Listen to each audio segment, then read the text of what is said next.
In the last episode of the San Francisco Zoo, we visited Keeper Katie and Gahati the rhino. Now it's on to these cool marsupials. All right, we're back here at the San Francisco Zoo with Keeper Ross and a special guest. Who do we have here in front of us? Here we have our 4.5-year-old male. This is Cobar Wollemi and I. So he is a Queensland koala. Awesome. And you can tell he's a male because he has this real cool scent gland right here in the middle of his chest, as well as his much more block-shaped head than the females. How long have you worked with koalas? I have worked with the koalas here at the zoo for about 2 years now. 2 years. Do you really enjoy them? What do you find special about them? I do. This is the reason I moved up to this zoo in particular is marsupials are my favorite types of animals. Okay. Their only living relative, the wombat, is my favorite animal in all the world, and this is one of the few zoos that have koalas. There's only about 11 in the United States that have them. So competition is pretty high. So I moved up here. You said they're a marsupial. Tell us a little bit about what marsupials are.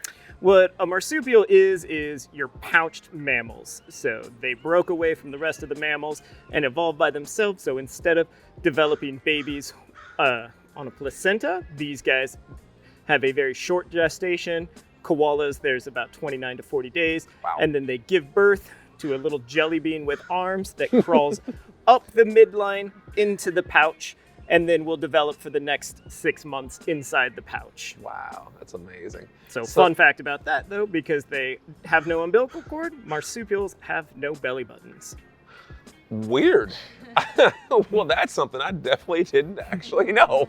I don't think, I've never actually looked for the belly button. Well, that's awesome. It's something you don't think about, but when you hear it, you're like, makes total sense. That makes so much sense. Oh my gosh. Okay.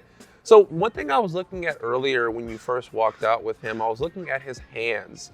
Those are very unique hands. What's going on with the fingers? Yeah, so they have this really cool grip for life. So you can see he's holding on to himself there, but he has 2 toes that come out one way and 3 that go the other. And that really helps them lock on to round perching in the eucalyptus trees to hold on and climb. Another fun adaptation is on their rear feet. Their first 2 toes are fused together to form a grooming claw. So that's how he can comb through his hair. Okay, you mentioned something there a little bit ago, and I think people really are familiar with these guys and eucalyptus.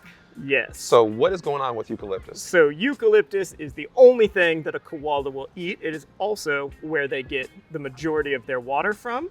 So the leaves have about 50% water in them, and they only eat eucalyptus. There's about 50 different species in Australia that they've been known to eat. There's over 700 true species of eucalyptus. So the eucalyptus forests have quite a variety. Here at the San Francisco Zoo, we feed between 12 and 24 throughout the year. Wow. Where do you get all this eucalyptus? That is the great thing, and a reason that San Francisco can have koalas is we get it from all over the city. I got a great horticulture department that cuts it for me. During the gold rush and western expansion, eucalyptus was planted up here to help build the railroads. However, it is a terrible tree to use for that, so it was abandoned, but the trees were left to grow. They're a fast-growing tree, so San Francisco is covered in eucalyptus, and our horticulture department goes around, cuts it, and brings it to me. And so this guy gets at least 4 different species of eucalyptus every single day to choose from. Wow. He seems, I don't know what's going on. Like, he seems so content right now and chill with you. So can you tell me, what's his relationship with you? Like, do you guys have a very special bond, or? I would love to tell you that we have a great bond and he loves me. Really, it's I love him and he is neutral. So he is not like your dog or cat at home that really shows affection, or even some of the other animals that you can train with positive reinforcement so they see you as a bringer of food. To this guy, he just looks at me as someone that will take him to the yard or to his display window. But he is not aggressive. He certainly doesn't seem mean to me, hardly ever.